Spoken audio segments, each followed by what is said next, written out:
Hey everybody, it's Jason Blaha here, and I thought I would sit down and do a video for you guys and gals. Let me get a sip of my water first. Get my radio voice going and let's talk about this. All right, I do talk a lot about carbohydrates, fats, all these things, but when it comes to practicality, when people say, what sort of food should I eat? Because you do recommend carbs, but what about if I struggle with weight gain, I struggle with fat gain, even if you're not even a serious lifter or any of that?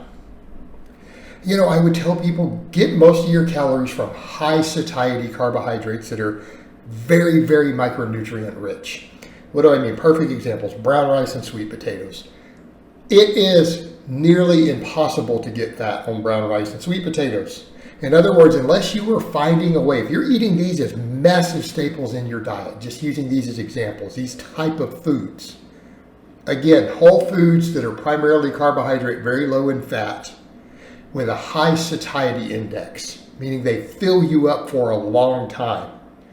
Unless you find a way to add a bunch of fat to your diet, you are not going to be able to gain body fat eating this sort of foods. In fact, you're going to probably start losing fat. These are the sort of foods that if you're even trying to push significant intakes of them, particularly if you're adding other vegetables and stuff in, you're adding your lean proteins, and I don't care whether you're plant-based or eating animal proteins at this point, I don't care if it's chicken or tofu. Unless you find some way to add extra fat to your diet, you are probably going to lose weight trying to eat these unless you are really skinny with a high appetite. This is why I advocate these sort of foods. Because again, let's say we're not even necessarily doing dedicated bulking and cutting and you're just trying to change body composition. You feed these sort of foods, but particularly you start combining it with stuff like any form of intermittent fasting, you're not going to be able to overeat.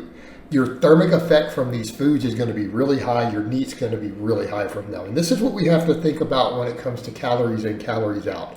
People see that model and they don't think. They just think my body burns X amount of calories if I do X amount of training. I burn whatever, 2,800 calories. But that's not how it works. Your body might burn 4,000 calories instead of 2,800 in the right environment, even without adding any intentional exercise, purely due to NEAT and thermic effect of foods. So when we talk about the foods that we eat impacting our TEF, which is thermic effect of food, we talk about these sort of foods affecting our non-exercise activity thermogenesis. These are the type of foods that will do that. Number one, these foods require extra calories to digest, all right? They're harder to digest. They're carbohydrate based, and carbohydrates already speed up your metabolism, right? We need to be aware of this. You're most likely to have the most thyroid output. They create very stable energy levels because of the nature of these foods, the slow absorption of them. They create nice, steady levels of glucose going into your bloodstream. That blood sugar being at a nice, stable level is going to make you more active. You're going to be more inclined to move more because your energy is going to be higher. Your body's going to want to move more when you do this. You're not going to be as lethargic or tired in general. You're going to be more fidgety. You're gonna burn through more calories. And the beauty of it is, even if you have an occasional day to where you eat a lot more of these, what do you think happens?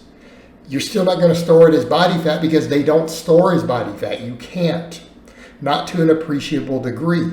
And if you do, it's only in your liver and around your organs, and it's in very small amounts. So if you're not finding some way to add a bunch of fat to your diet, like if you're just not eating real sources of fat, other than adding a little bit of healthy fats in, and I mean very small amounts, you simply can't get fat from it. You will almost be guaranteed to lose weight trying to even eat tons of these foods till you're stuffed all the time. The majority of people will lose body fat doing this. So even if you want to add these in, say you want to have the same approach and you want to bulk and you need to stop losing weight, you're going to have to add more healthy fats to your diet to even pull that off. But that works out really great if you need to do that. I think I've discussed in other videos, if it's healthy fats, they will improve insulin sensitivity. And you already have these other foods that are prone to promoting that already, and they're providing a steady flow of glucose. That's a winning combination, right, for gaining muscle later.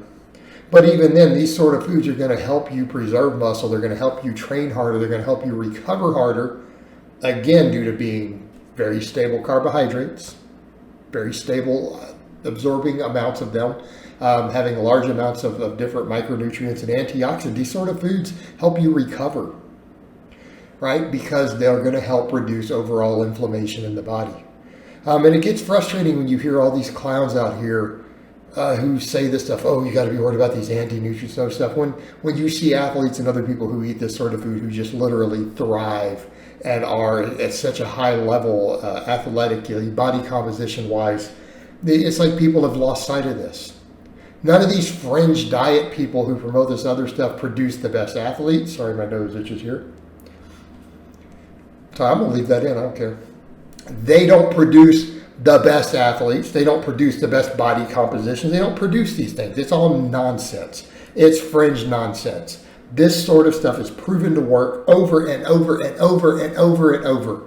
I mean, my God, you go look at the classic bodybuilding diet that's produced ripped, lean, jacked bodybuilders, the chicken, brown rice, and broccoli type diet. I'm not saying you need to follow that exact format, but everyone out there knows that this works.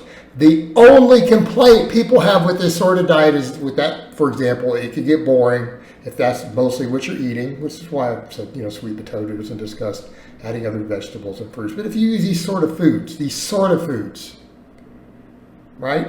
Starchy, whole food carbohydrates. The other complaint is that it's hard to bulk. I can't gain weight easily eating these because it's too hard to eat enough. So then, people would add some different types of carbs, or they would specifically add some healthy fats at that point. So again, even when people have done these sort of things, this is where you see some bodybuilders like, oh, I can't eat it. It helps me get really, really lean, but I can't always eat enough to gain what I want in certain phases. So they start adding more fats. That's when you start seeing them start adding all the red meat and other stuff in, for bulking, is because it's hard for them to gain doing it. But I would point out to people, if your goal is to stay really lean year round and is try to gain muscle as you're able to recomposition, you could stay on that sort of diet pretty much long term. You're gonna stay really lean. The same thing for people who are like, oh, I can't seem to lose weight. Well, quit eating garbage. Quit falling for all the fad diets. Again, you try to eat enough of these foods combined with lean proteins and other vegetables, lean protein sources. Again, I don't care if it's tofu or chicken breast or fish. Don't care. You start trying to add those in, you're going to lose weight. You are not going to be able to maintain your body fat. If you're an obese person and you're even moderately active, you are not going to be able to maintain your body weight. You won't. It's just simply not going to happen. You're going to eat till you're full with these sort of foods all the time.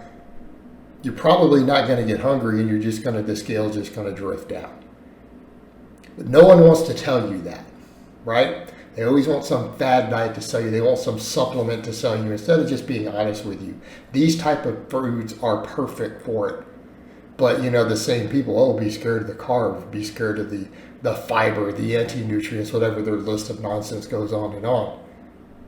Yet it has worked successfully. These foods have created people who have nearly zero body fat. Historically, over and over and over and over and over. And we have the science of why it works.